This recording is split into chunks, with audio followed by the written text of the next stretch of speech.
Hello and welcome to Krishna classes. Today we are going to study chapter 10, The Comet Part 2. अब तक हमने part 1 में देखा कि श्री मनोज दत्ता एक एमेचर एस्ट्रोनॉमर हैं, वो एक कॉमेट की तलाश करते हैं। वहीं इंग्लैंड में डॉक्टर जेम्स फोर्साइथ इस कंक्लूजन पर पहुंचते हैं कि कॉमेट दत्ता एक दिन अर्थ से टकराने वाला है और ये घटना अगले 10 मंथ्स में होने वाली है। वहां के civil servant sir John McPherson doctor James को मिलने के लिए बुलाते हैं और उनसे कहते हैं कि आपने जो आर्टिकल लिखा है उसे सप्रेस कर दीजिए, उसे मत छपने दीजिए, क्योंकि वो एक कॉन्फ्रेंस बुलाएंगे और उसमें विचार करेंगे कि कैसे अर्थ और कॉमेट दत्ता के बीच होने वाले कलीजन को रोका जा सकता है। आगे कहानी में क्या होता है जानने के लिए देखेंगे ये video. By the time they finished their deliberations, जब तक डॉक्टर जेम्स फोर्साइथ और सर जॉन मैकफरसन के बीच में डिलिब्रेशन या डिस्कशन खत्म हुआ, and sir John dropped him at his hotel of Regent Street, और जब तक सर जॉन ने डॉक्टर जेम्स को उनके होटल जो कि रीजेंट स्ट्रीट से थोड़ा हटकर था पर छोड़ा, इट वॉज 1 AM, तब तक 1 बज गया था। There was hardly any crowd on the street, सड़क पर भीड़ बिल्कुल नहीं थी। But when James looked up from his window, पर जब जेम्स ने अपनी खिड़की से देखा, a star studded night sky greeted him, तो तारों से जड़ी हुई रात के आसमान ने उनका स्वागत किया। Somewhere amongst these stars was comet Dutta, इन्हीं सितारों के बीच में कहीं पर कॉमेट दत्ता था, heading for a collision with the earth, जो अर्थ से टकराने के लिए आगे बढ़ रहा था। It was hard to believe the calamity of the future on such a peaceful night, ऐसी पीसफुल नाइट को इतनी बड़ी कलामिटी होने जा रही है फ्यूचर में, इस पर विश्वास कर पाना बड़ा मुश्किल था। भविष्य में इतनी बड़ी दुर्घटना होने जा रही है, वो ऐसी शांत रात को विश्वास कर पाना मुश्किल था। For a moment James wondered if he had done his sums right, एक मिनट के लिए, एक मोमेंट के लिए जेम्स ने वंडर किया, यह सोचा कि क्या उन्होंने अपने सम्स, अपनी कैलकुलेशन सही तो की थी। Whatever doubt James may have had about sir John's efficiency were quickly dispelled. Dispelled means removed. James के दिमाग में जो भी डाउट रहा हो सर जॉन की एफिशिएंसी के बारे में कि वो 1 हफ्ते के अंदर इतनी बड़ी कॉन्फ्रेंस इंटरनेशनल एक्सपर्ट्स की बुला पाएंगे कि नहीं, ये रिमूव हो गए when he reported for the conference, जब वो कॉन्फ्रेंस में पहुंचे, एंड फाउंड, और उन्होंने पाया that all the experts listed by him were there, कि जो भी एक्सपर्ट्स उन्होंने बुलाने को कहा था वो सारे वहां पहुंचे थे। Astronomers, computer scientists, nuclear physicists, space technologists, biologists, all were there. वो सारे के सारे experts कॉन्फ्रेंस में पहुंचे हुए थे। And as Sir John's special invitee was present, the man who had started it all, Manoj Dutta, और वो व्यक्ति जिसने इस सारे मसले की शुरुआत की थी, मनोज दत्ता भी सर जॉन के स्पेशल इन्विटी के तौर पर कॉन्फ्रेंस में मौजूद थे। The conference lasted 1 week, conference 1 week चली, and went on under total cover of secrecy, और इस कॉन्फ्रेंस को बिल्कुल, इसकी कार्यवाही को एकदम सीक्रेट रखा गया। First the experts checked and rechecked James Forsyth's calculation with the latest observations of comet Datta. Comet Datta की जो लेटेस्ट ऑब्जर्वेशन थी उसको और जेम्स फोर्साइथ की कैलकुलेशंस को मैच करके चेक किया गया, फिर दोबारा से चेक किया गया। ही वॉज राइट, और एक्सपर्ट्स का ओपिनियन ये था कि जेम्स फोर्साइथ की कैलकुलेशन सही थी, वो राइट थे, वो करेक्ट थे। There was no escape from the direct hit predicted by him, जैसा कि जेम्स फोर्साइथ ने प्रिडिक्ट किया था, भविष्यवाणी की थी कि अर्थ और कॉमेट दत्ता का कलिजन होने वाला है, ये बिल्कुल सही बात थी और इसमें बचाव का कोई उपाय नहीं था। There was a small chance, एक छोटा सा चांस ये था that the comet may just graze the atmosphere of the earth and not collide. एक छोटा सा चांस ये था कि कॉमेट सिर्फ अर्थ के एटमॉस्फेयर को ग्रेज करे, टच करके निकल जाए और कलिजन न हो। In that case the loss of life and property wouldn't be total. अगर ऐसा होता है तो अर्थ पर लाइफ और प्रॉपर्टी का लॉस पूरा नहीं होगा। But this slight respite was hardly reassuring enough for taking no action. पर ये जो रिलीफ था, ये थोड़ा सा रिलीफ कि हो सकता है कॉमेट दत्ता अर्थ के एटमॉस्फेयर को ही टच करते हुए चला जाए, ये इतना एश्योर करने वाला नहीं था कि कोई एक्शन ही ना लिया जाए। Having decided that some action was needed, what form should it take? अब जब ये तय कर लिया कि कोई एक्शन लेना है तो एक्शन किस फॉर्म में लिया जाए? The experts dismissed defensive measures like living in underground bunkers. Experts ने कहा कि ऐसे डिफेंसिव मेजर, ऐसे डिफेंसिव या बचाव के उपाय कि अंडरग्राउंड बंकर्स में रहा जाए, लोग जमीन के नीचे बंकर्स में रहें, ये बेकार के उपाय थे, इससे कोई फायदा नहीं होने वाला था। उन्होंने कहा डिफेंसिव मेजर्स से काम नहीं चलना पड़ेगा, हमें ऑफेंसिव मेजर्स यूज करने पड़ेंगे। It was simply not a practical preposition. ये कि सारी दुनिया के लोग अंडरग्राउंड बंकर्स में रहें, ये तो प्रैक्टिकल ही नहीं था। So the only course was to take offensive action. अब एकमात्र पाथ या कोर्स जो बचा था वो ये था कि ऑफेंसिव एक्शन लिया जाए। Comet Dutta could be marginally deflected from its path by giving it a push. Comet Dutta को मार्जिनली यानी थोड़ा सा डिफ्लेक्ट किया जा सकता था, उसके रास्ते से उसे हटाया जा सकता था bye giving it a push, और वो उसे धक्का देकर के हटा सकते थे हम। The experts calculated that the bulk of destructive nuclear power available on the earth would be needed to achieve this mammoth task. Experts ने कैलकुलेट किया कि अर्थ पर जितनी भी न्यूक्लियर पावर अवेलेबल है उसका बहुत बड़ा हिस्सा, उसका बहुत बड़ा बल्क चाहिए होगा इस मैमथ टास्क को, इस ह्यूज टास्क को करने के लिए। And what was the mammoth task? The huge task was pushing comet Dutta away from the earth. A gigantic nuclear explosion, suitably placed, suitably directed and suitably timed could do the trick. एक gigantic nuclear explosion जिसको कि सही जगह पर place किया जाए, सही तरीके से डायरेक्ट किया जाए और suitably timed किया जाए, सही समय पर किया जाए, तब ये काम हो सकता था। This could be done by placing the nuclear payload in a spaceship. ये किया जा सकता था न्यूक्लियर पेलोड को, न्यूक्लियर कार्गो को एक स्पेसशिप में रख करके, sending it to intercept the approaching comet, और इसको जो कॉमेट आ रहा है, अप्रोच कर रहा है, उसको इंटरसेप्ट करने के लिए भेजकर, and by detonating it by remote control, और फिर उस स्पेसशिप को रिमोट कंट्रोल के जरिए डिटोनेट करके, एक्सप्लोड करके। सक्सेस और failure, secrecy must be preserved. चाहे सक्सेस हासिल हो या फेलियर, सीक्रेसी को बनाए रखना होगा। Finally, a timetable was drawn up for the operation, which was codenamed Project Light Brigade. फिर एक टाइम टेबल बनाया गया इस ऑपरेशन के लिए और इस पूरे ऑपरेशन का नाम रखा गया project light brigade. The important dates in it were October 10, dispatch the spacecraft with the payload.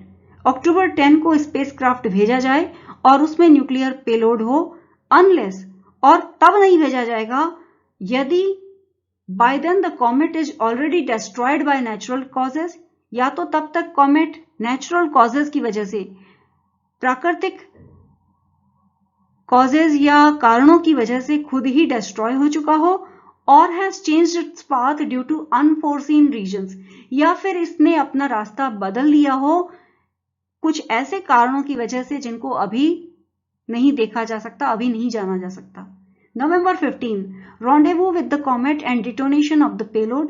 November 15 को कॉमेट से स्पेसशिप टकराए और पेलोड को डिटोनेट कर दिया जाए, एक्सप्लोड कर दिया जाए।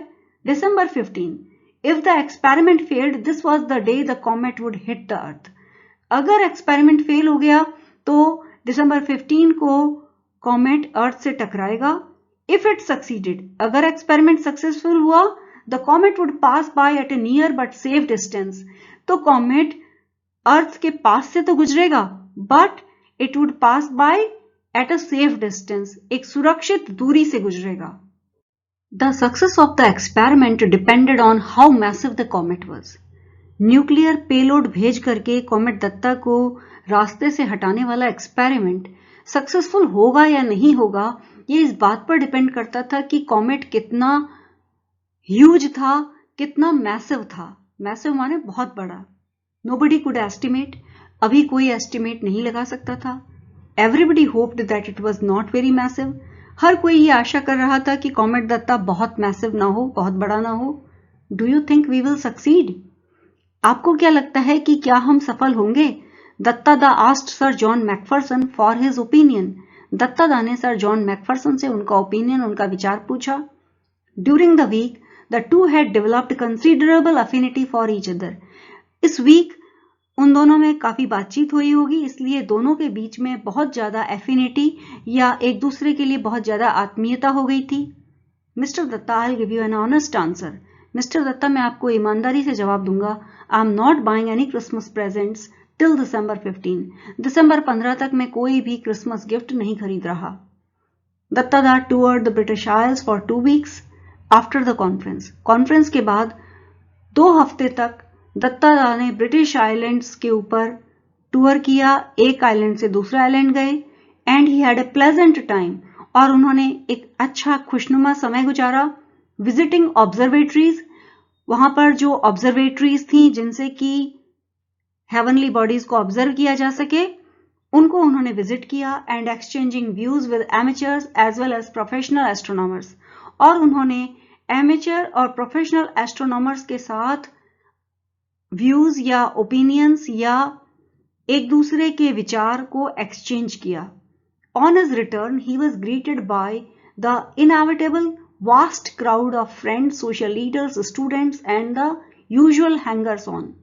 जब वो इतनी बड़ी कॉन्फ्रेंस अटेंड करके आए तो ये इनएविटेबल था, ये होना ही होना था कि बहुत सारे लोगों की भीड़ उनका स्वागत करने के लिए आए, उनको ग्रीट करने के लिए आए।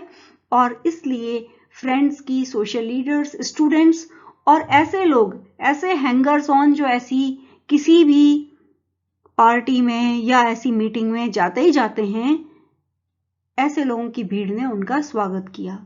Loaded with garlands and bombarded by questions from the press. उनको बहुत सारी मालाएं पहनाई गईं और उनके ऊपर प्रेस के द्वारा क्वेश्चंस की बौछार कर दी गई, उनके ऊपर क्वेश्चंस का अटैक कर दिया गया। और ऐसे में ही somehow made his way to the waiting car. वो किसी तरीके से अपनी कार तक पहुंचे। Arriving home he found another crowd gathered under a pandal. जब वो घर पहुंचे, व्हेन ही अराइव्ड होम, तब उन्होंने देखा कि एक पंडाल में एक दूसरी क्राउड गैदर्ड है, कलेक्टेड है। He glanced questioningly at Indrani Devi. Glanced means looked. उन्होंने प्रश्न पूछती हुई सी निगाह से इंद्राणी देवी की तरफ देखा। Surely she knew how he hated crowds. श्योरली इंद्राणी देवी तो जानती थी कि वो क्राउड्स को कितना ज्यादा नापसंद करते थे। Indrani obviously uneasy offered the explanation. Obviously means clearly. Indrani Devi जो अनइजी थी, थोड़ा परेशान थी, उन्होंने समझाते हुए कहा, आई हैव अरेंज्ड अ याजना। मैंने एक यज्ञ अरेंज किया है, आयोजित किया है। And called priest to bless you. और मैंने प्रीस्ट को, पुरोहितों को बुलाया है ताकि वो आपको ब्लेस कर सकें, आशीर्वाद दे सकें। But why? लेकिन क्यों? Just because I left the shores of India. सिर्फ इसलिए क्योंकि मैं भारत का तट छोड़ करके गया था, इंडिया को छोड़ के गया था, इसलिए? You know it is no longer taboo. तुम तो जानती हो कि ऐसा करना अब टैबू नहीं है, प्रतिबंधित नहीं है। And in any case you know my views on these meaningless rituals. और किसी भी हालत में इन मीनिंगलेस रिचुअल्स के बारे में, सेरेमनीज के बारे में तुम्हें मेरे विचार पता हैं। Indrani Devi looked at Shivji Babu, the younger brother of her husband. Indrani Devi ने अपने हस्बैंड के छोटे भाई शिवजी बाबू की तरफ देखा। Shivji babu coughed and explained. Shivji babu ने समझाते हुए कहा, we have all been very disturbed since you discovered the comet. जब से आपने कॉमेट को खोजा है, जब से आपने धूमकेतु को खोजा है, तब से हम बड़ा डिस्टर्ब्ड हैं, हम सब बड़े परेशान हैं। Guruji recommended a shanti yajna to pacify the evil spirit behind the comet. Guruji ने कहा कि कॉमेट के पीछे जो इविल स्पिरिट है, बुरी भावना है, उसको शांत करने के लिए, पैसिफाई करने के लिए एक शांति यज्ञ किया जाना चाहिए। We are all waiting for you to perform the yajna. हम सब वेट कर रहे हैं ताकि आप यज्ञ आयोजित करें। May I know what specific advantage there is in this ceremony. क्या मैं जान सकता हूं कि इस सेरेमनी से, इस पूजा से क्या खास फायदा होगा? दत्तादा वॉज आउटवर्डली काम, दत्तादा बाहर से शांत दिखाई दे रहे थे। The comet you have discovered will not cause any ill effects on the earth. उनको जवाब मिला कि जो कॉमेट आपने खोजा है वो धरती पर कोई भी बुरा प्रभाव नहीं डालेगा। ये इस पूजा से फायदा होगा, स्पेसिफिक एडवांटेज होगा। At this remark Dattada blew up. ये बात सुनकर के तो Dattada became very angry, he blew up. Don't you know that this is all superstition? तुम्हें नहीं मालूम कि ये सब सुपरस्टिशन है, अंधविश्वास है? It could be condoned in the olden times when man didn't know what comets were.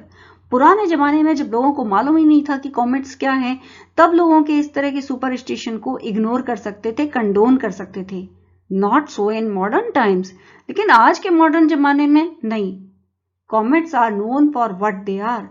Comets क्या होते हैं ये आज हमें पता है। Their movements are forecast precisely by mathematical calculations.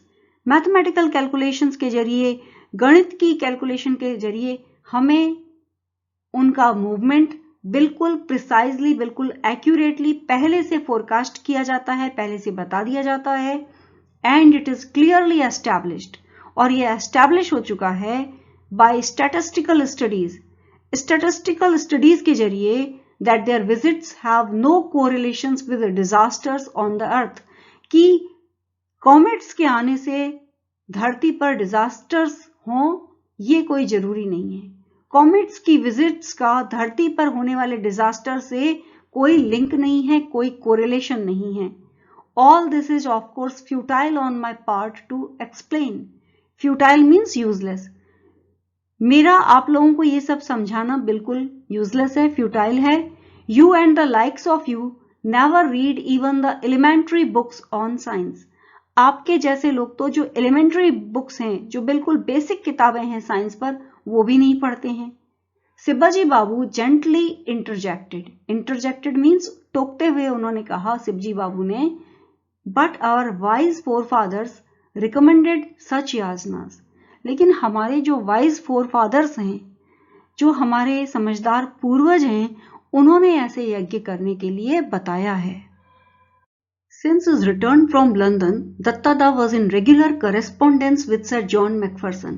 जब से दत्तादा लंदन से लौट कर आए थे, तब से वो सर जॉन मैकफरसन के साथ में लेटर्स के जरिए टच में थे। लगातार वो लेटर्स के जरिए सर जॉन मैकफरसन से करस्पॉन्ड कर रहे थे। Their friendship had grown out of their appreciation of each others virtues. एक दूसरे की वर्च्यूज की वो प्रशंसा करते थे, क्वालिटीज को रिकॉग्नाइज करते थे, इसीलिए उनमें फ्रेंडशिप हो गई थी। Sir John admired Dattada's scientific outlook. Sir John को दत्तादा का साइंटिफिक आउटलुक पसंद था, while the later admired the former's discipline and efficiency। और दत्तादा सर जॉन मैकफरसन के डिसिप्लिन की और उनके एफिशिएंसी की प्रशंसा करते थे, उसको एडमायर करते थे। Their correspondence never mentioned the Project Light Brigade।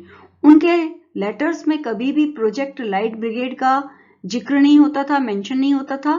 Although, यद्यपि, वंस इन अ वाइल, कभी कभार, sir John would hint at its progress in a subtle manner. कभी कभार sir John project light brigade की प्रोग्रेस के बारे में इनडायरेक्ट तरीके से हिंट करते थे, दैट दत्तादा वुड अंडरस्टैंड। ऐसे हिंट करते थे जिसको कि दत्तादा समझ जाएंगे। Meanwhile comet Dutta was following its predicted path. इस बीच में कॉमेट दत्ता, जो उसका रास्ता प्रिडिक्ट किया गया था, जो पाथ प्रिडिक्ट किया गया था, उसी पर फॉलो कर रहा था, उसी पर चल रहा था। In due course it developed its tail. समय के साथ धीरे धीरे इसने अपनी टेल, इसने अपनी पूंछ डेवलप कर ली। It circled around the sun without breaking apart nor did it evaporate. ना तो ये सन के चारों ओर सर्कल करते हुए टूटा, ब्रेक हुआ, नॉर डिड इट एवापोरेट, ना ही ये पिघला या मेल्ट हुआ या गायब हो गया। The scientists on Project Light Brigade therefore knew that the threat of collision was now very much real। इसीलिए प्रोजेक्ट लाइट ब्रिगेड पर जो साइंटिस्ट काम कर रहे थे, वो अब ये जान गए थे कि कलीजन का खतरा, थ्रेट, अब बहुत ज्यादा रियल था, बिल्कुल सामने था, ये कलीजन होने ही वाला था। In the middle of October, Datta got a letter from Sir John. अक्टूबर के मिडल में दत्ता को सर जॉन से लेटर मिला. इस लेटर में in the midst of descriptions of meeting of the Royal Astronomical Society बहुत सारी बातें लिखी हुई थी. डिस्क्रिप्शन था रॉयल एस्ट्रोनॉमिकल सोसाइटी की मीटिंग का. द अनसीजनेबली वार्म वेदर, बहुत वार्म वेदर है जैसा कि होना नहीं चाहिए इस सीजन में. This was also described in the letter. The opening matches of the football session and a recent by election. Football session के ओपनिंग मैचेस और रीसेंट में जो एक बाय इलेक्शन हुआ था उसका भी डिस्क्रिप्शन सर जॉन के लेटर में था. In the middle of all these things Dutta spotted the sentence he was eagerly looking for. Dutta ने उस सेंटेंस को खोज निकाला जिसका वो ईगरली वेट कर रहे थे. The charge of the light brigade has begin, let us hope for the best. और वो सेंटेंस ये था, लाइट ब्रिगेड का चार्ज शुरू हो चुका है और अब हमें सब कुछ अच्छा होगा, इसकी उम्मीद रखनी चाहिए, इसके लिए होप करना चाहिए. Datta understood that the spacecraft has been launched on time, कि स्पेसक्राफ्ट को ठीक समय पर लॉन्च कर दिया गया है. But will it achieve the rendezvous in time, पर क्या ये सही समय पर कॉमेट दत्ता से टकरा पाएगा? And at the right place, और सही जगह पर टकराएगा? ये होगा कि नहीं इस बारे में कोई अभी कुछ नहीं कह सकता था. Will the remote control detonation work, remote control के जरिए जो एक्सप्लोजन किया जाना था वो वर्क करेगा? What if the gigantic nuclear pile fails to fire, क्या होगा अगर जाइगेंटिक न्यूक्लियर पाइल फायर ही ना हो पाए, वो टकराए लेकिन एक्सप्लोजन ना हो? Datta could not share his anxieties with anyone around him. Datta के दिमाग में ये सारी एंजाइटीज थी, ये सारी चिंताएं थी, पर इन सारी चिंताओं को वो अपने आसपास के किसी से भी शेयर नहीं कर सकते थे. He had to participate in and outwardly enjoy the puja ceremonies, the Diwali celebration and other festivals. Dutta को तो ना सिर्फ शामिल होना था बल्कि पूजा सेरेमनीज, दुर्गा पूजा, दिवाली सेलिब्रेशन और बाकी दूसरे फेस्टिवल्स को जो अक्टूबर नवंबर में पड़ते हैं उन सबको एंजॉय भी करना था आउटवर्डली, यानी बाहर से दिखाने के लिए. अंदर से तो वो चिंतित थे. His sole daytime relaxation was in the company of Khoka, his 8-year-old grandson. एकमात्र जो रिलैक्सेशन उन्हें फील होता था वो अपने 8 साल के पोते की कंपनी में फील होता था. End of course at night looking through Divya, और रात में दिव्या से आसमान को देखते हुए भी वो रिलैक्स फील करते थे. He was regularly monitoring the comet, वो लगातार कॉमेट दत्ता को मॉनिटर कर रहे थे. Now clearly visible even to the naked eye, जो अब क्लियरली विजिबल था और नेकेड आई से भी देखा जा सकता था. On November 18, a special messenger on a scooter from the British Council brought in an urgent telex message for him. नवंबर 18 को ब्रिटिश काउंसिल से एक मैसेंजर आया स्कूटर पर जो उनके लिए एक अर्जेंट टेलेक्स मैसेज लेकर के आया था. The telex operator in Calcutta had wondered what was so special about it to make it so urgent. Telex operator जिसने टेलेक्स को रिसीव किया था कैलकाटा ने, निश्चित रूप से उसने उस टेलेक्स को पढ़ा होगा और इसीलिए वो वंडर कर रहा था, वो सोच रहा था कि इस टेलेक्स में ऐसी क्या खास बात है जिसकी वजह से ये इतना अर्जेंट है. But on reading it Datta lost all his lethargy and rushed to his favourite rasgulla shop. पर जब उस टेलेक्स को दत्ता ने पढ़ा तो उन्होंने अपनी सारी लेथार्जी खो दी, अपनी सारी लेजीनेस खो दी और वो अपनी पसंदीदा रसगुल्लों की दुकान पर गए. द मैसेज रेड, मैसेज में लिखा था, I am confident now of buying my Christmas presents on December 15, John Macpherson. John Macpherson की तरफ से मैसेज था. उन्होंने कहा था, अब मुझे विश्वास है कि मैं दिसंबर 15 को अपने क्रिसमस प्रेजेंट्स खरीदूंगा. इसका मतलब यह था कि प्रोजेक्ट लाइट ब्रिगेड सक्सेसफुल रहा था. On December 15, comet Datta came closest to the earth. 15 दिसंबर को कॉमेट दत्ता अर्थ के बहुत क्लोज आया at a distance of 80,000 kilometers. Millions saw it and admired it. लाखों लोगों ने इसको देखा और इसकी प्रशंसा की. Only a handful knew. सिर्फ मुट्ठी भर लोग ये जानते थे how close they had come to total annihilation, कि वो complete destruction के, extinction के कितना करीब आ गए थे. When the comet had gone far away, जब कॉमेट काफी दूर चला गया था, and was seen no more, और जब दिखाई नहीं दे रहा था, दत्तादा felt it safe to make the following comment to his wife. तब दत्तादा ने सोचा कि अब मैं ये कमेंट बड़े सेफली कर सकता हूं, और उन्होंने अपनी वाइफ से कहा, Now that the comet came and went, are you satisfied that no major disaster took place that can be attributed to it?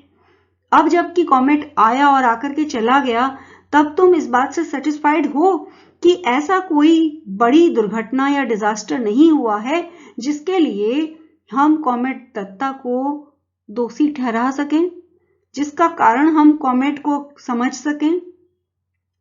I agree that there has been no major disaster. उनकी wife ने कहा, हाँ, मैं इस बात से सहमत हूं कि कोई बहुत बड़ा डिजास्टर नहीं हुआ, but there could have been some. लेकिन हो सकते थे. Do you know how they were averted? Averted means stopped. आपको पता है कि उन डिजास्टर्स को होने से कैसे रोका गया? Indrani Devi said with quite confidence. Indrani Devi ने शांत आत्मविश्वास के साथ कहा. दत्तादा लुक्ड एट हर. दत्तादा ने इंद्राणी देवी की तरफ देखा. Did she know? क्या उन्हें पता था कि इतना बड़ा डिजास्टर होते होते रह गया था? How could she? पर उन्हें इस बारे में कैसे मालूम हो सकता था? He had never mentioned Project Light Brigade to her. उन्होंने तो कभी भी प्रोजेक्ट के बारे में इंद्राणी देवी को नहीं बताया था, कभी इस बारे में कोई मेंशन भी नहीं किया था. He probed cautiously. Cautiously यानी सावधानी से उन्होंने प्रोब किया, छानबीन की. I don't understand what you mean. मैं समझ नहीं पाया कि तुम कहना क्या चाह रही हो. It is very simple. There were no disasters because of the yajna at our house. कोई डिजास्टर इसलिए नहीं हुआ क्योंकि हमने अपने घर में यज्ञ किया था. But I never perform the puja. But I never perform the yajna. पर मैंने तो कोई यज्ञ नहीं किया. Don't you remember? क्या तुम्हें याद नहीं? I refused to have anything to do with it. मैंने तो साफ इनकार कर दिया था कि मैं कोई यज्ञ नहीं करूंगा, मेरा इससे कोई लेना देना नहीं है. Of course I do. Indrani Devi ने कहा, हाँ, मुझे अच्छे से याद है. But we found a way out. लेकिन हमने एक तरीका खोज निकाला था. At least Guruji did. कम से कम गुरुजी ने निकाल लिया था. He said that if you were unwilling to perform the yajna. Guruji ने कहा कि अगर आप यज्ञ करने के लिए तैयार नहीं थे, it would be all right if a descendant of yours did it. बिल्कुल ठीक रहेगा अगर आपका कोई डिसेंडेंट यानी वंशज, अगर आपकी जगह आपके परिवार का कोई व्यक्ति, आपका वंशज, इस यज्ञ को कर दे तो. So we got खोखा to deputize for you. इसलिए हमने आपकी जगह इस यज्ञ को करने के लिए खोखा को तैयार किया. And it has worked. और ये तरकीब काम कर गई है. Isn't Guruji clever? क्या गुरुजी बहुत समझदार और वाइज नहीं हैं? इंद्राणी's voice had a ring of triumph. Indrani की आवाज में जीत की खुशी थी. Triumph means victory या जीत. Dattada formed a mental picture of Khokha performing the yajna. Dattada के दिमाग में एक पिक्चर आई और ये पिक्चर खोखा की थी जो कि याजना यानी यज्ञ को परफॉर्म कर रहा था. Uttering mantras dictated to him. और वो मंत्र बोल रहा था जो उसे बताए जा रहे थे, डिक्टेट किए जा रहे थे. विच ही डिड नॉट अंडरस्टैंड. जिन्हें वो नहीं समझ रहा था. Pouring ghee eight specified intervals into the fire. और स्पेसिफाइड इंटरवल्स में यानी समय समय पर वो आग में घी डाल रहा था. ऑफरिंग फ्लावर्स और फूल चढ़ा रहा था. And then the picture changed to an assembly of scientists at the conference. फिर जो अगली पिक्चर उनके दिमाग में आई वो कॉन्फ्रेंस में जो साइंटिस्ट्स असेंबल हुए थे उनकी थी. Analysing the problem. जो प्रॉब्लम को समझ रहे थे. Devising solutions. उसका सॉल्यूशन खोज रहे थे. And executing them rationally and efficiently. और उस सॉल्यूशन को फिर वो रेशनली यानी तार्किक तरीके से एंड एफिशिएंटली और बड़े समझदारी पूर्ण तरीके से उसको अप्लाई कर रहे थे. It seemed hard to believe that both pictures were different aspects of contemporary human society. Aspect का मतलब होता है साइड और कंटेम्पररी माने प्रेजेंट. ये विश्वास करना बहुत मुश्किल था कि दोनों पिक्चर्स हमारी वर्तमान ह्यूमन सोसाइटी की ही अलग अलग साइड्स की थी. Dattada was aware of the gulf that separates the rich from the poor, the educated from the illiterate, the privileged from the unprivileged. दत्तादा उस गल्फ से, उस गैप से वाकिफ थे जो अमीरों को गरीब से अलग करता है, एजुकेटेड को इलिटरेट यानी अशिक्षित लोगों से अलग करता है, और वो गैप जो प्रिविलेज्ड लोगों और अनप्रिविलेज्ड लोगों के बीच में है। प्रिविलेज्ड माने जिनके पास सारी सुविधाएं हैं, और अनप्रिविलेज्ड यानी सुविधाहीन लोग। But this gap between the rational and the superstitious seemed to him far wider, far more sinister. लेकिन जो ये गैप था रेशनल लोगों के बीच में और सुपरस्टिशियस लोगों के बीच में, ये उन्हें ज्यादा चौड़ा लगा और ज्यादा सिनिस्टर यानी डिस्टर्बिंग लगा। Will human society ever succeed in eliminating it?